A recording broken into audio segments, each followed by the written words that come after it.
আসসালামু আলাইকুম। সংবাদে আপনাদের সবাইকে স্বাগত জানাচ্ছি। আমি ফিরোজ তোহা। শুরুতেই আরবে কেবলস সংবাদ শিরোনাম। বাংলাদেশের সর্বশেষ গুরুত্বপূর্ণ আপডেট সংবাদে আপনাকে স্বাগত। শুরুতেই সংবাদ শিরোনাম, পরে বিস্তারিত। শুরুতেই জানাবো, তাবলিগের মার্কাজ ব্যবহার নিয়ে সরকারের নতুন নির্দেশনা জারি। তাবলিগ জামাতের কার্যক্রম পরিচালনা এবং শান্তি শৃঙ্খলা বজায় রাখতে নতুন নির্দেশনা দিয়েছে সরকার। এরপর জানাবো, ডান্ডাবেড়ি পড়াতে গিয়ে পা রক্তাক্ত করে কওমি অঙ্গনের অন্যতম জনপ্রিয় মুফতি সাখাওয়াত হোসেন রাজি। রাজনৈতিক অঙ্গন ও ধর্মীয় মাহফিলের পাশাপাশি মিডিয়া জগতে বেশ পরিচিত তরুণ এই আলেম। পতিত আওয়ামী লীগ ফ্যাসিবাদের নিপীড়নের থাবা পড়েছিল তার উপরও। সহজে অনুমতি মিলত না তার ওয়াজ মাহফিলের। তাকে কিভাবে নির্যাতন করেছে এমন একটি গুরুত্বপূর্ণ প্রতিবেদন প্রকাশ করেছে আমার দেশ পত্রিকা। এ বিষয়ে গুরুত্বপূর্ণ সংবাদ জানাবো, সঙ্গেই থাকুন। এদিকে রাজধানী সহ দেশের বিভিন্ন স্থানে ভূমিকম্প। রাজধানী ঢাকা, সিলেট, কুমিল্লা সহ দেশের বিভিন্ন স্থানে ভূমিকম্প অনুভূত হয়েছে। আর শুক্রবার সকাল 10:32 এই ভূমিকম্প অনুভূত হয়। ভূমিকম্পে ক্ষয়ক্ষতির পরিমাণ এখনও জানা যায়নি। জানাবো, তীব্র শীতের মধ্যে আরও দুঃসংবাদ দিল আবহাওয়া অফিস। রাজশাহী, পাবনা, বগুড়া, নওগাঁ, কুষ্টিয়া জেলাসহ রংপুর বিভাগের উপর দিয়ে মৃদু শৈত্যপ্রবাহ বয়ে যাচ্ছে অবস্থায় দেশের উত্তর অঞ্চলে হালকা বৃষ্টি বা গুড়ি গুড়ি বৃষ্টি হতে পারে বলেও জানিয়েছে আবহাওয়া অধিদপ্তর। আর শুক্রবার 3 ডিসেম্বর হাফিজুর রহমান স্বাক্ষরিত 72 ঘণ্টার পূর্বাভাসে সব তথ্য জানানো হয়েছে। জানাবো, নির্বাচন ব্যবস্থা সংস্কার কমিশনের মেয়াদ বাড়ল। নির্বাচন ব্যবস্থা সংস্কার কমিশনের মেয়াদ বাড়ানো হয়েছে। বৃহস্পতিবার রাষ্ট্রপতির আদেশক্রমে মন্ত্রিপরিষদ বিভাগের সচিব ড মোহাম্মদ আব্দুর রশিদের সই করা সংক্রান্ত প্রজ্ঞাপন জারি করা হয়েছে। এবং সর্বশেষ জানাবো, রাশিয়ায় বাশার আল আসাদকে হত্যা চেষ্টা। সিরিয়ার ক্ষমতাচ্যুত প্রেসিডেন্ট বাশার আল আসাদ পালিয়ে যা এবং রাশিয়ায় আশ্রয় নিয়েছে, সেখানে তাকে হত্যার চেষ্টা করা হয়েছে। যুক্তরাজ্যের সংবাদ মাধ্যম দ্য সান জানিয়েছে, গুপ্ত ঘাতকরা বাশারকে বিষ প্রয়োগে হত্যা চেষ্টা করে। প্রিয় দর্শক, এতক্ষণ শুনছিলেন সংবাদ শিরোনাম, এবারে বিস্তারিত। তবে তার আগে বন্ধুরা, অনুরোধ থাকবে সংবাদটিতে একটি লাইক দিন। এই চ্যানেলে আপনি নতুন হয়ে থাকলে আমাদের সংবাদটি দেখতে দেখতে চ্যানেলটি সাবস্ক্রাইব করে রাখুন, যাতে করে বন্ধুরা আমাদের পরবর্তী লেটেস্ট আপডেট সংবাদগুলো সবার আগে আপনার কাছে পৌঁছে যায়। কমেন্ট করে আপনার মূল্যবান মতামত জানিয়ে দিন আপনি বিশ্বের কোন দেশ থেকে বা বাংলাদেশের কোন স্থান থেকে আমাদের সংবাদটি দেখছেন এবং শুনছেন। এবারে বিস্তারিত। তাবলিগের মার্কাজ ব্যবহার নিয়ে সরকারের নতুন নির্দেশনা। তাবলিগ জামাতের কার্যক্রম পরিচালনা এবং শান্তি শৃঙ্খলা বজায় রাখতে নতুন নির্দেশনা দিয়েছে সরকার। বৃহস্পতিবার 2 জানুয়ারি স্বরাষ্ট্র মন্ত্রণালয় থেকে এক প্রজ্ঞাপনে এই নির্দেশনা জারি করা হয়েছে। প্রজ্ঞাপনে সই করেছেন উপসচিব ড মোহাম্মদ আব্দুস সালাম। প্রজ্ঞাপনে বলা হয়েছে, জেলা উপজেলা পর্যায়ে মাওলানা মোহাম্মদ জুবায়ের ও মাওলানা সাদের অনুসারীরা এখন থেকে যার যার তাবলিগি মার্কাজে অবস্থান করে শান্তিপূর্ণ সহাবস্থান বজায় রেখে নিজ নিজ কার্যক্রম অব্যাহত রাখবেন। এক পক্ষ অন্য পক্ষের মার্কাজে কোনো ধরনের বাধা প্রদান বা বিশৃঙ্খলা সৃষ্টি হতে বিরত থাকার জন্য অনুরোধ করা হলো।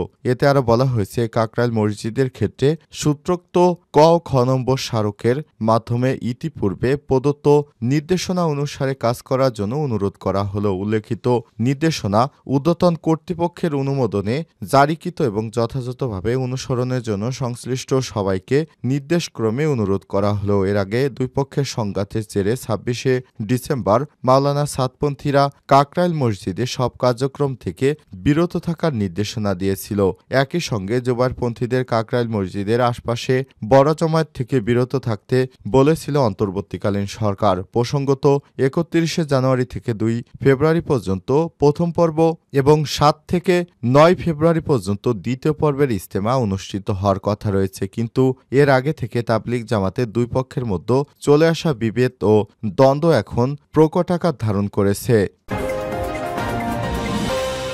ডান্ডাবেড়ি পড়াতে গিয়ে পায়ে রক্তাক্ত করে কওমি অঙ্গনের অন্যতম মুফতি সাখাত হোসেন রাজি রাজনৈতিক অঙ্গন ও ধর্মীয় মাহফিলের পাশাপাশি মিডিয়া জগতে বেশ পরিচিত এক তরুণ আলেম। পতিত ফ্যাসিস্ট আওয়ামী লীগ সরকার ফ্যাসিবাদের নিপীড়নের থাবা পড়েছিল, তার উপরেও সহজে অনুমতি মিলত না তার ওয়াজ মাহফিলের। এমনকি অনুমতি দিয়েও ভেঙে ফেলা হতো ওয়াজের মঞ্চ। সরকারের নিষিদ্ধ আলেমদের তালিকায় ছিলেন তিনি। এত কিছুর পরও তাকে থামাতে না পেরে বেছে নেওয়া হয় গ্রেপ্তার নির্যাতনের পথ। ৪৭টি মামলার বোঝা নিয়ে দীর্ঘ ২.৫ বছর কারাযুদ্ধ করে রাখা হয়েছে তাকে। এসব ২.৫ মাস রিমান্ডের নামে নির্যাতনের শিকার হন তিনি। নির্যাতনের অন্যতম একটি হাতিয়ার ছিল ডান্ডাবেড়ি, আর সেই ডান্ডাবেড়ি পড়াতে গিয়ে তার পা রক্তাক্ত করে দেয় পুলিশ। ডান্ডাবেড়ি লাগাতে গিয়ে লোহার কড়াও ঢুকে যায় মাংসে। রিমান্ডে অসুস্থ হয়ে পড়ায় পুলিশের অপর আরও ভয়ঙ্কর পরিকল্পনা থেকে রক্ষা পান বলে জানান ইসলামী ঐক্যজোটের মহাসচিব মুফতি সাখাত হোসেন রাজি। মুফতি রাজি আমার দেশকে বলেছেন, বিগত আওয়ামী লীগের সময় সবচেয়ে বেশি নির্যাতিত হয়েছে আলেম সমাজ। মুফতি ফজলুল হক আমিনীকে ২১ মাস গৃহবন্দী করে রেখে তিলে তিলে মৃত্যুর দিকে ঠেলে দেয়া হয়। এ সময় দেশের আলেম ওলামা সহ ধর্মপ্রাণ মানুষ প্রতিবাদ করার অধিকারও হারিয়েছিল। ২০২১ সালে মোদির আগমনের প্রতিবাদ জানিয়ে জুমার নামাজের পর বাইতুল মোকাররমের একটি কর্মসূচি পালন করতে গেলে দলীয় সন্ত্রাসী এবং সাঙ্গপাঙ্গদের দিয়ে মুসলিমদের উপর ব্যাপক আক্রমণ করা হয়। সেই সূত্র ধরে হাটহাজারীতে বিক্ষোভ হয়। শান্তিপূর্ণ সেই বিক্ষোভে গুলি করে হাটহাজারী মাদ্রাসার গেটে ৪ জনকে শহীদ করা হয়। এরই ধারাবাহিকতায় সারা দেশে আন্দোলন বিক্ষোভ হয়েছে। প্রত্যেকটি বিক্ষোভে নির্বিচারে গুলিবর্ষণ করা হয়েছে, হত্যা করা হয়েছে, টিয়ারশেল নিক্ষেপ করা হয়েছে। যারা গ্রেপ্তার হয়েছে তাদের থানায় নিয়ে অমানবিক নির্যাতন করা হয়েছে। বিবারিয়ার ৬ থেকে ৭ দিনের আন্দোলনে অন্তত ১৭ জন শহীদ হয়। তিনি বলেন, আলেম ওলামাদের এই নির্যাতনের বিষয়টি জাতির কাছে স্পষ্ট হলেও আমাদের দুঃখ হলো মিডিয়াগুলো সেভাবে কাভার করতে পারেনি। আওয়ামী লীগ সরকারের পতনের পর এখন কিছুটা কাজ শুরু করেছে এই মিডিয়া। এক্ষেত্রে আমাদের দেশ সবচেয়ে অগ্রণী ভূমিকা পালন করবে বলে আশা করছি আমার দেশ। রাজধানী সহ দেশের বিভিন্ন স্থানে ভূমিকম্প। রাজধানী ঢাকা, সিলেট, কুমিল্লা সহ দেশের বিভিন্ন স্থানে ভূমিকম্প অনুভূত হয়েছে। শুক্রবার সকাল ১০টা ৩২ এই ভূকম্পন অনুভূত হয়। ভূমিকম্পে ক্ষয়ক্ষতির কোনো খবর এখনও পাওয়া যায়নি, তবে বিভিন্ন স্থানে ভবনে ফাটল দেখা দিয়েছে। রিক্টার স্কেলে ভূমিকম্পের মাত্রা ছিল ৫। কয়েক সেকেন্ড স্থায়ী এই ভূমিকম্পে আতঙ্কিত হয়ে অনেকেই বাসাবাড়ি ও ব্যবসা প্রতিষ্ঠান ছেড়ে রাস্তায় বের হয়ে আসেন। সিলেট আবহাওয়া অফিসের সহকারী আবহাওয়াবিদ মোহাম্মদ সজীব হোসেন এসব তথ্য নিশ্চিত করেছেন। জানা গেছে, ঢাকা থেকে ৪৮২ কিলোমিটার দূরে মিয়ানমারের একটি স্থানে এই ভূমিকম্পের উৎস ছিল। এদিকে মার্কিন ভূতাত্ত্বিক জরিপ সংস্থা USGS জানিয়েছে, ভারতের দক্ষিণ পূর্বাঞ্চলীয় রাজ্যের নাগাল্যান্ডের ফেক শহর থেকে ১২৮ কিলোমিটার দূরে ভূমিকম্পটির কেন্দ্রবিন্দু ছিল। রিক্টার স্কেলে এর মাত্রা ছিল ৫। শীতের তীব্রতার মধ্যে আরও দুঃসংবাদ দিল আবহাওয়া অফিস।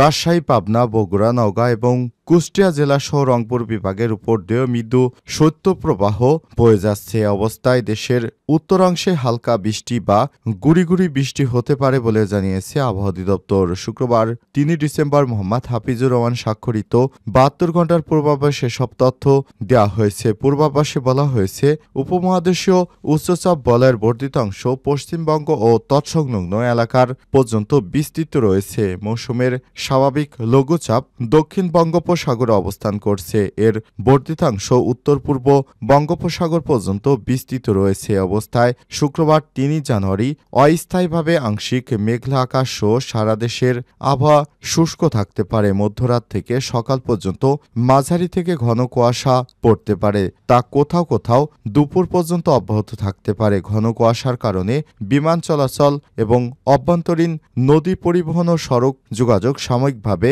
ব্যাহত হতে পারে। সারা দেশে রাতের তাপমাত্রা সামান্য বৃদ্ধি এবং দিনের তাপমাত্রা দেশের পশ্চিমাংশে ২ থেকে ৩ ডিগ্রি বৃদ্ধি পেতে পারে। এছাড়াও দেশের অন্যত্র তা প্রায় অপরিবর্তিত থাকতে পারে। ঘন কুয়াশার কারণে কোথাও কোথাও দিনের বেলা শীতের অনুভূতি বিরাজ করতে পারে। সে সঙ্গে রাজশাহী, পাবনা, বগুড়া, নওগাঁ, কুষ্টিয়া জেলাসহ রংপুরের বিভিন্ন বিভাগের উপর দিয়ে মৃদু শৈত্যপ্রবাহ বয়ে যাচ্ছে। শনিবার ৪ জানুয়ারি অস্থায়ীভাবে আংশিক মেঘলা আকাশ সহ সারা দেশের আবহাওয়া শুষ্ক থাকতে পারে। মধ্যরাত থেকে সকাল পর্যন্ত মাঝারি থেকে ঘন কুয়াশা পড়তে পারে এবং তা কোথাও কোথাও দুপুর পর্যন্ত অব্যাহত থাকতে পারে। ঘন কুয়াশার কারণে বিমান চলাচল, অভ্যন্তরীণ নদী পরিবহন এবং সড়ক যোগাযোগ সাময়িকভাবে ব্যাহত হতে পারে। রাত এবং দিনের তাপমাত্রা সামান্য বৃদ্ধি পেতে পারে। ঘন কুয়াশার কারণে কোথাও কোথাও দিনের বেলা শীতের অনুভূতি বিরাজ করতে পারে। রোববার 5 জানুয়ারি অস্থায়ীভাবে আংশিক মেঘলা আকাশ সহ সারা দেশে আবহাওয়া শুষ্ক থাকতে পারে। মধ্যরাত থেকে সকাল পর্যন্ত মাঝারি থেকে ঘন কুয়াশা পড়তে পারে এবং তা কোথাও কোথাও দুপুর পর্যন্ত অব্যাহত থাকতে পারে। ঘন কুয়াশার কারণে বিমান চলাচল, অভ্যন্তরীণ নদী পরিবহন ও সড়ক যোগাযোগ সাময়িকভাবে ব্যাহত হতে পারে। সেই সঙ্গে রাত এবং দিনের তাপমাত্রা সামান্য বৃদ্ধি পেতে পারে ও ঘন কুয়াশার কারণে কোথাও কোথাও দিনের বেলা শীতের অনুভূতি বেশি বিরাজ করতে পারে।